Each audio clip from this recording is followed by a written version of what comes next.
Vamos a empezar las intervenciones por Rodrigo Menchón, que está aquí a mi izquierda. Es profesor de Filosofía de Bachillerato, socio de cruce y doctorando en la UNED con Francisco José Martínez, con una tesis que lleva por título El giro ontológico de la filosofía. En ella trata de dejar atrás el denominado giro lingüístico o discursivo, operado por Heidegger, que ha reinado en las distintas propuestas filosóficas del siglo XX, y dar paso a una nueva ontología que habría sido inaugurada por Deleuze y Lacan, y que tendrían Badiou o Zizek y los denominados realistas especulativos sus máximos representantes en la actualidad. Interesado también por la discusión que mantiene Jorge Alemán en su obra reciente con estos pensadores postmarxistas, pretende dilucidar en su ponencia aquella propuesta emancipatoria que, pretendiendo incluir a Lacan en una ontología de lo político, se sitúa más cerca de su propuesta Soledad común. El título de su ponencia es Laclau, Badiou, Zizek, Alemán o los cuatro discursos de Lacan. Muchas gracias. Muchas gracias a Jorge y sobre todo a Tim y José Alberto y Estela por invitarme a participar. Y siendo un humilde doctorando. Bueno, empiezo mi intervención, voy a leer un texto, espero leer no muy rápido, porque suelo leer muy rápido. Voy a intentar no hacerlo así. Empiezo directamente así, no aburro. En su seminario 17, el reverso del psicoanálisis del curso 69-70, Lacan formula sus cuatro discursos, dando la réplica a los acontecimientos de mayo del 68. Frente al conocido graffiti antiestructuralista que aparece en las paredes de París, las estructuras no caminan por la calle, en ese seminario Lacan se esfuerza por demostrar que las estructuras sí caminan por la calle, es decir, que los cambios estructurales pueden explicar estallidos sociales como los del 68. Según Lacan, los sucesos revolucionarios no fueron otra cosa que la consecuencia de un desequilibrio estructural que conllevó el paso de un amo a otro, el paso del discurso del amo al discurso universitario. Esto es, el paso de una estructura en la que un otro simbólico, con su conjunto de reglas a priori, garantiza la cohesión social, a otra que pone el saber absoluto como amo no visible, como discurso hegemónico en la sociedad contemporánea. Y este discurso universitario se pondrá de manifiesto tanto en el nuevo amo post-revolucionario de la burocracia stalinista, que no quiere admitir que es un amo y se propone como mero servidor del pueblo, como sobre todo en el nuevo amo permisivo neoliberal, cuyo dominio es aún mayor que el del amo antiguo al ser menos visible. El saber en este caso está encarnado por el experto en mercados, que por ejemplo aboga por fuertes ajustes presupuestarios como si se trataran de una necesidad impuesta por sus conocimientos técnicos, desprovistos de todo sesgo ideológico, ocultando la serie de relaciones de poder de los aparatos del Estado y su ideología, sosteniendo así el supuesto funcionamiento neutral del mecanismo de mercado. Para Lacan, la revuelta en las universidades señaló simplemente el cambio hacia nuevas formas de dominación en las cuales el discurso de la ciencia, la técnica heideggeriana, legitima las relaciones de dominación. El diagnóstico conservador de Lacan es que la revuelta contra el amo no hace más que consolidarlo y provocar su retorno aún más fuerte.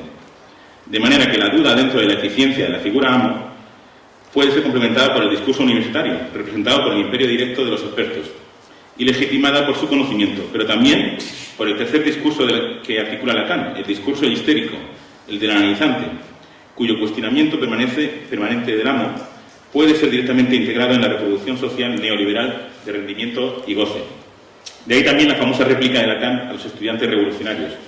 Como los histéricos están pidiendo un nuevo amo, lo tendrán. Pero como dice Alemán, Lacan no solo es un conservador, sino también un subversivo. Frente a esta escisión del discurso del amo en universidad e histeria, se levanta el cuarto discurso de Lacan, el discurso del analista. La subversión del discurso del amo, pues es el único capaz de representar la emergencia de una subjetividad emancipatoria, el único capaz de deshacerse del significante amo que estructura el inconsciente ideológico político del sujeto. Cuando en el proceso psicoanalítico el deseo del otro asume la forma del deseo del analista, el analizante trata de evadir este abismo mediante la transferencia, es decir, ofreciéndose como el objeto de amor del analista. La disolución de la transferencia solo tiene lugar cuando el analizante renuncia a llenar el vacío, la falta en el otro. En este momento de cierre del proceso psicoanalítico, el atravesar la fantasía, el fantasma, que Lacan denomina el paso de la impotencia a la imposibilidad, coincide además con la máxima de la ética lacaniana no ceder al propio deseo. No ceder al deseo implica, por tanto, una renuncia radical a toda la riqueza de deseos basados en nuestro fantasma. El discurso analítico es el único discurso que preserva el carácter problemático de la cuestión del sujeto y aquel en el que se sitúa precisamente Soledad Común, el esfuerzo de Alemán por articular el deseo decidido en una voluntad colectiva más allá del discurso del otro. Por eso, cuando cualquier propuesta postmarxista que pretende incluir a Lacan en una ontología de lo político, como son las de Laclau, Badiou y Zizek, debe vérselas con este discurso analítico, pues citando a Alemán, los llamados fundamentos de la izquierda quedan perforados en su suelo ontológico más seguro cuando se confrontan a la lógica del discurso analítico.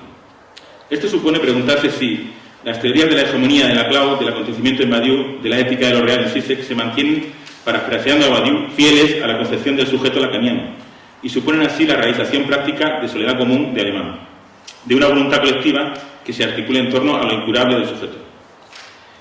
En el caso de Laclau, su problema frente al discurso analítico es concebir al sujeto de un modo característicamente deconstruccionista, desde una perspectiva que asume diferentes posiciones de sujeto. Su argumentación se dirige a atacar la clásica noción del sujeto como una entidad sustancial y esencial dada de antemano, esto es, que domina la totalidad del proceso social, en lugar de ser producida por la contingencia del propio proceso discursivo. Contra esta noción, Laclau afirma una serie de posiciones particulares del sujeto, feminista, ecologista, democrática, cuya significación no está fijada a priori, cambian según el modo en que son articuladas en una serie de equivalencias a través del excedente metafórico que define la identidad de cada una de estas posiciones. Ser un demócrata significa al mismo tiempo ser un feminista y un ecologista. Ahora bien, al asumir una cierta posición de sujeto particular, se pasa por alto la noción lacaniana del sujeto como invariante estructural, como lugar vacío de la estructura, que describe al sujeto en su confrontación con el antagonismo.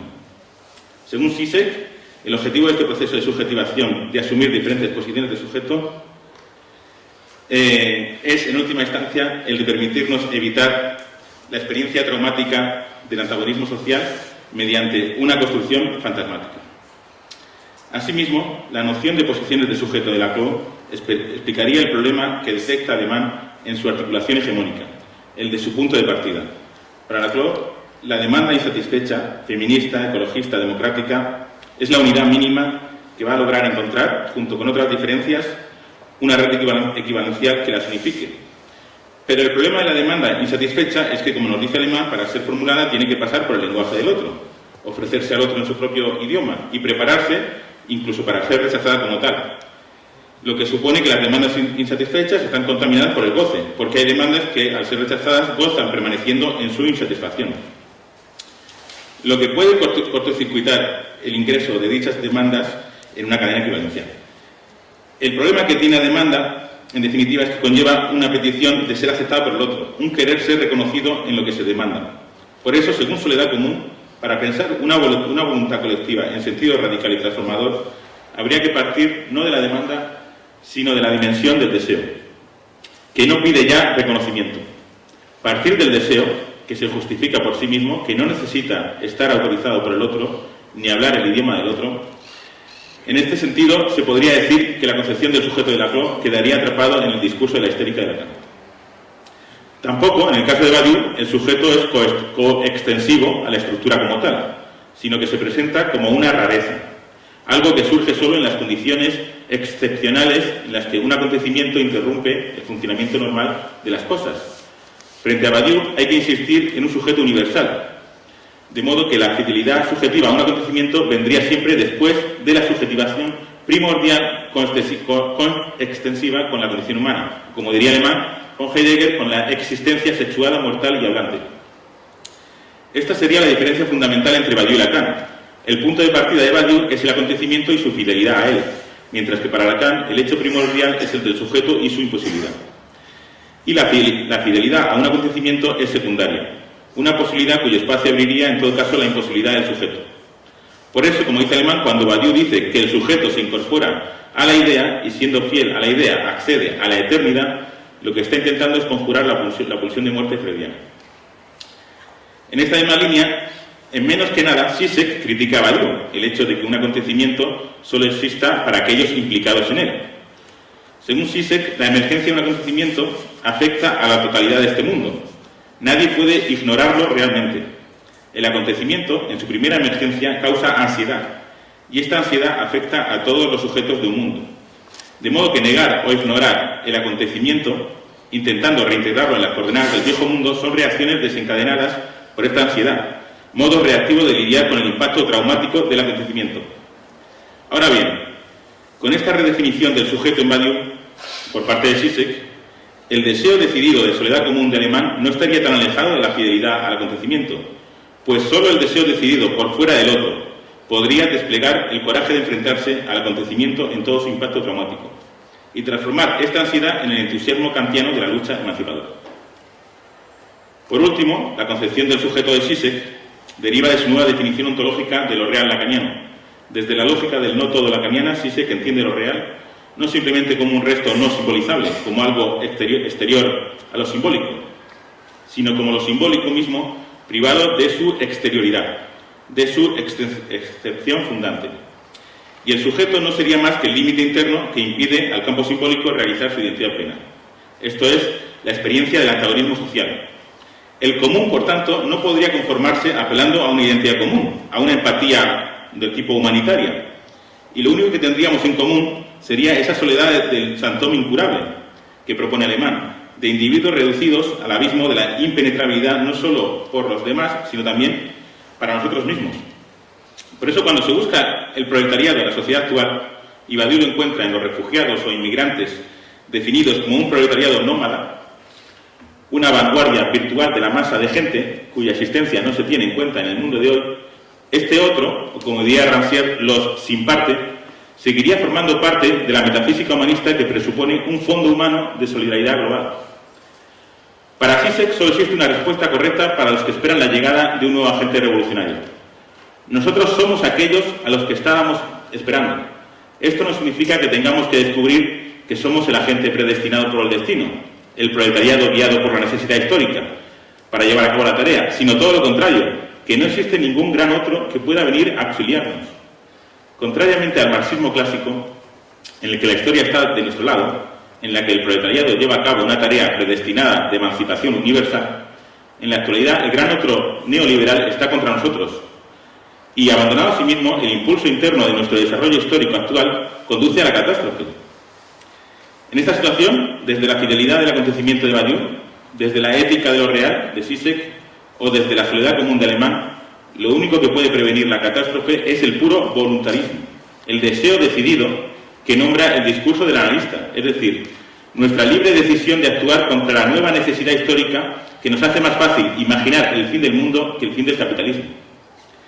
Y esta libre decisión de actuar quizás sea la respuesta al enigma planteado por Alemán de por qué los sujetos, en las sucesivas revoluciones, desearon transformar la historia en el sentido igualitario. En todo caso, hay que dar la razón a Alemán cuando dice que la emergencia de esa voluntad colectiva está por pensar, y la prueba es que no está bien formulada por nadie, ni siquiera por Laclau.